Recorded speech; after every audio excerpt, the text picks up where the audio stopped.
Си биле еднаш Јованче и Марика. Биле братче и сестричка. Еден ден се шетале низ шумата.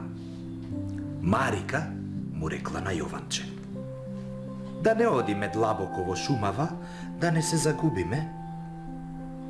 Не грижи се, рекол Јованче.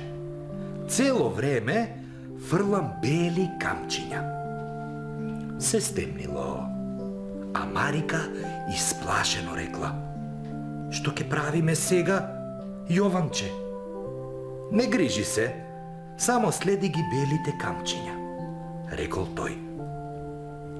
Месечината била полна. Ја осветлила шумата и децата, следејќи ги белите камчиња, стигнале дома. Друг ден, повторно, Јованче и Марика шетале низ шумата. Но овој пат, наместо камчиња, Јованче фрлал трошки од леб. Му се потрошиле камчињата? Веројатно. И се стемнило. Јованче мислел дека ќе ги следи трошките и ќе го најде патот. Но се излажал. Птиците ги изеле сите трошки. И децата останале сами во темната шума. Биле гладни и многу исплашени. Леле! Оделе низ темнината и стигнале до една малечка кукичка. Види, Марика, ова е чоколада, викнал Јованче, кршејки парче од зидот на необичната куќа. А ова е сладолед, рекла Марика, пробувајќи едно друго парче од куќата. Целата куќа била од чоколади и бомбони. Но во неа живеела лошата вештерка. Јованче и Марика не знаеле дека старицата е лоша. Па, кога таа ги поканила да влезат, влегле во кукичката. Вештерката им дала вечера и потоа им наместила да спијат. Утредента му рекла на Јованче: дете мило, влези во собана со решетки да видиш нешто. Јованче ја послушал и оп! Вештерката го заклучила во собата.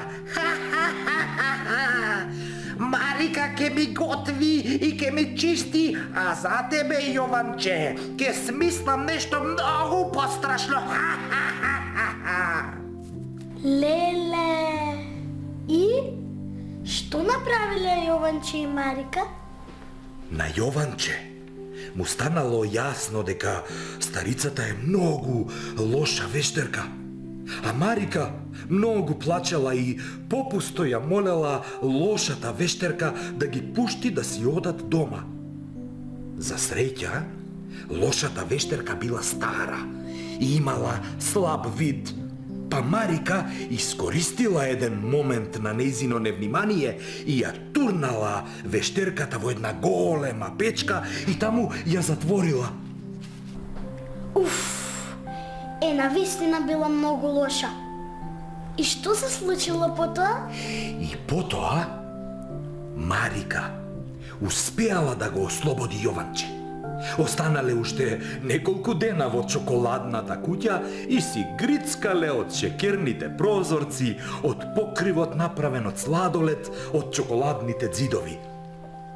Третиот ден, сосема случајно, во куќата на лошата вештерка нашле ковчеже, полно со златници. Ги златниците и си тргнале дома. Оделе и, за среќа, некако успеале да ја најдат нивната куќа. Татко им бил пресреќен што се вратиле. Од тогаш си живееле убаво и богато. Не треба да се зема чоколади од непознати луѓе. Така. Од кога те познавам јас тебе?